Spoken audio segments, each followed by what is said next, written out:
नमस्कार, मैं राकेश परमार और आप देख रहे हैं महत्वपूर्ण मुद्दा। मित्रों, आज का महत्वपूर्ण मुद्दा, जैसा कि कुछ दिनों से फलस्तीनी आतंकी संगठन हमास की क्रूरता के जवाब में जो इजराइल ने रिटेलिएट किया है, जो बदले की कार्रवाई की है, उसका चहुओर प्रशंसा हो रहा है और चहुओर निंदा हो रहा है। मतलब जो इस्लामिक राष्ट्र है, मुस्लिम परस्त नेता हैं हमारे भारत में भी, वो लोग इसकी आलोचना कर रहे हैं कि इजराइल को इस तरह की हैमनियत नहीं करनी चाहिए थी। और जो लोग इस्लामी आतंकवाद से पीड़ित हैं, उसके दर्द को समझे हैं, वो हमास के उस कृत्य को अमानवीय मान रहे हैं, जैसा हमास ने फलस्तीनी नौजवानों के साथ किया है, महिलाओं विरुद्ध और बच्चों के साथ किया है। मेरा अपना मानना है कि चाहे हमास ने किया इजरायलियों के साथ या इजराइल कर रहा है फलस्तीनी और हमासों के साथ, वह क्या रोका जा सकता है और इससे नुकसान किसका हो रहा है। देखिए, हमारे सत्य सनातन धर्म में वर्णित है कि वसुधैव कुटुंबकम, आंख के बदले आंख, जान के बदले जान का प्रवृत्ति हमारे यहाँ नहीं है। उत्तर प्रदेश के मुख्यमंत्री माननीय योगी आदित्यनाथ जी ने इजराइल हमास युद्ध पर एक सभा को संबोधित करते हुए कहा कि सनातन धर्म में आस्था ही युद्ध के विविधता से बचने का उपाय है और हम सबको सनातन में दिए विचारों को मानना चाहिए, सनातन धर्म में दिए गए उपायों और बताए हुए मार्गों पर चलना चाहिए। मित्रों, हमारे यहाँ का संस्कार है कि जब भगवान राम ने लंका फतह की तो लंका पर स्वयं राज नहीं किया, रावण के भाई विभीषण को लंका दे करके आ गए। जब बाली और सुग्रीव के युद्ध में उन्हें एक भाई का वध करना पड़ा तो उसके राज को अपने ना लेकर के दूसरे भाई को दे दिया। मतलब सनातन धर्म में राजपाट के लिए, राज्य को कब्जा करने के लिए युद्ध का प्रावधान नहीं है और ना ही हम इसके लिए युद्ध करते हैं। हम आन बान और शान के रक्षा के लिए युद्ध करते हैं। हमारे एक सिपाही को अपहरण कर लेने से हमने सैकड़ों लोगों को मार दिया, यह जरूर हमने किया है। पाटलिपुत्र इसका उदाहरण है। लेकिन मित्रों, आज जो युद्ध अभी रूस और यूक्रेन युद्ध को खत्म नहीं हुआ है, करीब साल भर से ज्यादा युद्ध खींच गया है और अभी भी चल रहा है। यूक्रेन करीब करीब बर्बाद हो गया है, लेकिन यूक्रेन के आग में घी का काम पश्चिमी मुल्क कर रहे हैं और उसको मदद का प्रलोभन दे करके उसका सत्यानाश का पुख्ता इंतजाम कर रहे हैं।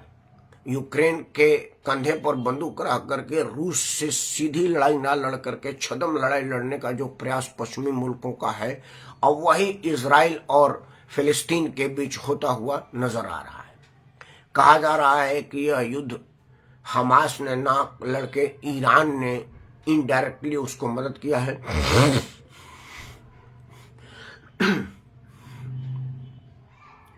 चीनी हथियार वहां बरामद हुए हैं। चीन उसको डायरेक्ट दिया न दिया, लेकिन भैया ईरान जरूर आया हुआ है, ऐसा लग रहा है। हमास के पास उतनी उत्तम और उन्नत तकनीक नहीं है जो इतने घातक हथियार का निर्माण कर सके। और दुनिया में कोई भी आतंकी संगठन हो, चाहे वो ISS हो, अलकायदा हो या ये हमास हो, कोई भी हो, उसके पास कोई बड़ा कल कारखाना नहीं है जो बड़े बड़े हथियार बना सके। लेकिन ये जो बड़े बड़े रॉकेट लॉन्चरों से रॉकेट फायर की जाती है, बम फायर किया जाता है, वो आता कहाँ है? इस पर कोई विचार नहीं करता और विचार करना चाहता भी नहीं। हर आदमी को मालूम है कि कहाँ से आता है, कौन इसका जनक है, कौन इसका उत्पादक है और कौन इसको बेच रहा है। लेकिन बड़ा मुश्किल है कि चर्चा उस पर नहीं हो रहा है कि हथियार किसने दिया, चर्चा उस पर है कि हथियार चलाया किसने।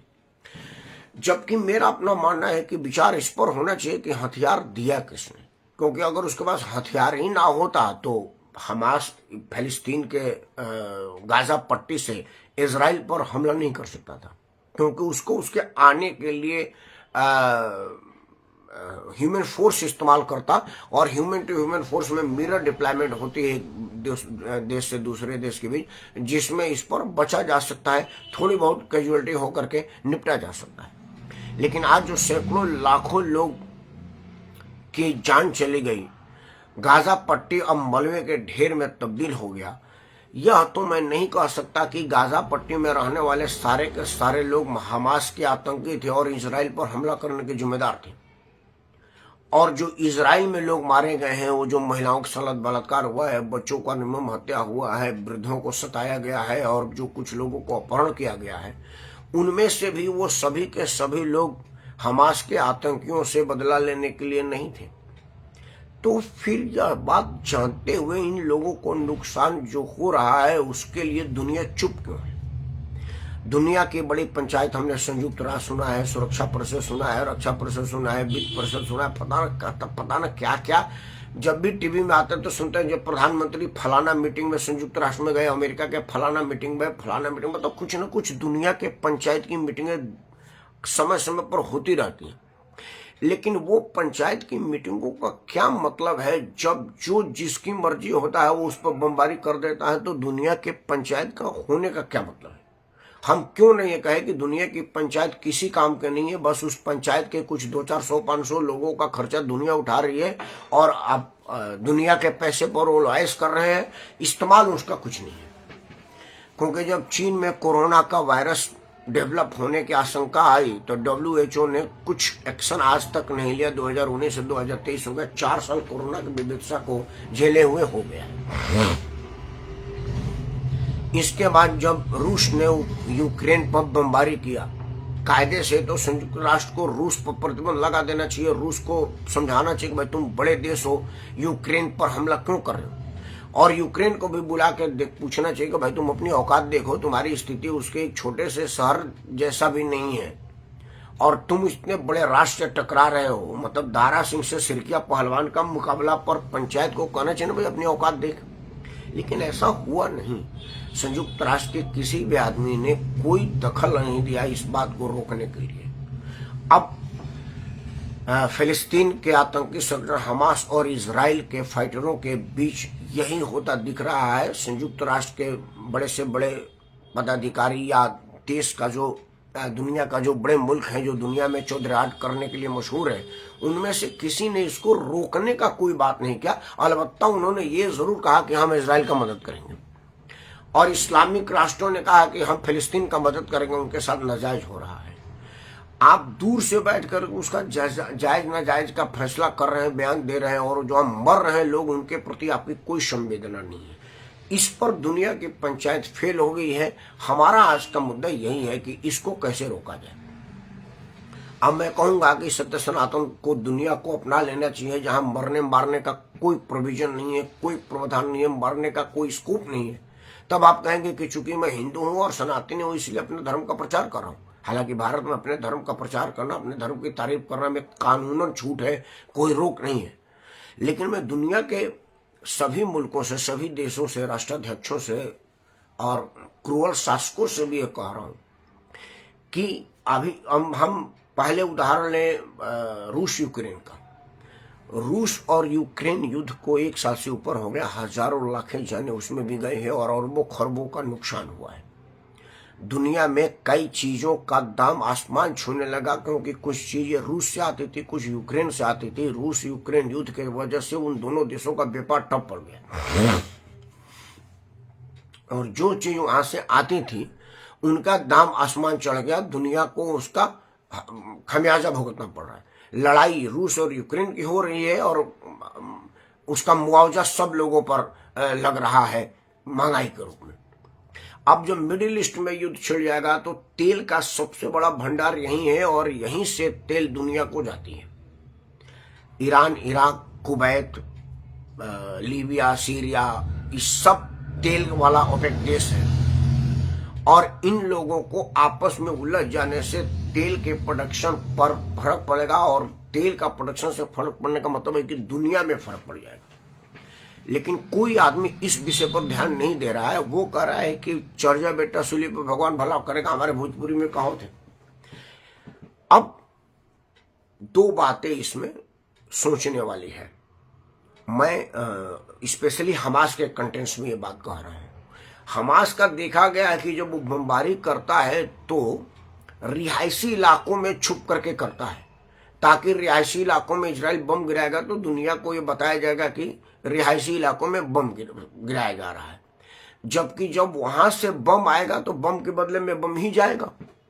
तो इसका बचाव का एक उपाय बता रहा हूँ। हालांकि मेरा वीडियो हमास और इजराइल दोनों को लोग नहीं देखेंगे, और देख भी रहेंगे तो उनको हिंदी समझ में नहीं आएगी, लेकिन और लोगों के लिए भी बात करेंगे। मैं भारतीय मूल के लोगों को बात कर रहा हूँ कि अगर आप देख रहे हैं कि आपके घर के बगल में कोई आतंकी रह रहा है और वो आतंकी गतिविधि में संलिप्त है, और अगर आप पुलिस को इन्फॉर्म नहीं कर रहे हैं और बदले में वहां पर पुलिस की इनकाउंटर होती है और आपका घर का बच्चा या आप मारे जाते हैं, तो आप पुलिस को दोषी ना दें, क्योंकि किसी भी आदमी के ललाट पर थोड़ी लिखा ये आतंकी है या देशद्रोही है। वो तो देख रहे कि इस घर से देशद्रोह का काम चल रहा है और यह सूचना मिली है, तो वहां से फायरिंग होगी और क्रॉस फायरिंग में निर्दोष भी मारा जाएगा। यही हाल वहां गाजा पट्टी में हुआ है। अब तक के पहले जो सूचना मिलती थी, हालांकि इजराइल भी कोई दूध का धुला नहीं है, वो भी आए दिन बमबारी करता रहता है, और गाजा पट्टी वाले भी 1000 बार मार खाने के बाद भी उकसाना नहीं छोड़ते हैं। मतलब ये दोनों लोगों में से किसी को बढ़िया नहीं कहा जा सकता। लेकिन जो निर्दोष लोग मारे जा रहे हैं उसके दोषी भी वही लोग हैं जो निर्दोष कहे जा रहे हैं, क्योंकि जब आपके रिहायशी इलाके से रॉकेट लॉन्चर इस्तेमाल किया जा रहा है तो रॉकेट लॉन्चर को जेब में रखे तो आता नहीं होगा, वो तो बड़ी बड़ी गाड़ियों में आता होगा। तो जब आपने देखा तो उनको रोका क्यों नहीं कि भाई ये रिहायशी इलाका है, आप यहाँ से रॉकेट का हमला ना करें, क्योंकि फिर इजराइल इसी को टारगेट करके रॉकेट बरसाएगा तो हम निर्दोष लोग मारे जाएंगे। इस विषय पर भी विचार होना चाहिए, और ये भी बड़ा महत्वपूर्ण विचार है, यह जानना चाहिए युद्ध का कोई समाधान नहीं है। युद्ध के और विकल्पों पर हर आदमी को विचार करना चाहिए, यह मेरा पहले दिन से मानना है। हमास और इजराइल के युद्ध को जल्द से जल्द खत्म होने की उम्मीद के साथ मैं राकेश परमार आपसे हाथ जोड़ के प्रार्थना करता हूँ कि चाहे आपके पड़ोस में ही किसी बात पर झगड़ा क्यों न हो, झगड़ा जितनी बचाई जाए उतना कम है, क्योंकि झगड़ा बढ़ाने पर जान माल का हानि होता है। इसका सीधा साधा जीता जागता उदाहरण मैं हूँ। अगर एग्जाम्पल आपको बता दूंगा तो आप थर्रा जाएंगे, आप घबरा जाएंगे, क्योंकि एक गोली का कीमत कितना चुकाना पड़ता है ये मुझसे बढ़िया कोई नहीं जानता। इसकी चर्चा ना करें तो बढ़िया है। परिवार बर्बाद हो गया। जो लोग खेत में पाँव नहीं रखते थे वो आज खेत में सोहनी कोहनी करने लगे। स्थिति इतनी बिगड़ गई, लोगों को बाहर दिल्ली गाजियाबाद जैसे शहरों में नौकरी करने के लिए आना पड़ा, जिनके घर लोग नौकरी करते थे, क्योंकि एक गोली चली। तो एक गोली चलने का इतना कीमत हमने अपने आंखों से देखा है, तो जहाँ बमबारी हुई है उसका क्या कीमत होगा ये वही अंदाज लगा सकता है जिसके घर में गोली चली हो या घर से गोली चली हो, या वो जो इस वाकया के गवाह हो जिनके गांव में किसी के यहाँ गोली चली हो या किसी ने गोली चलाया हो।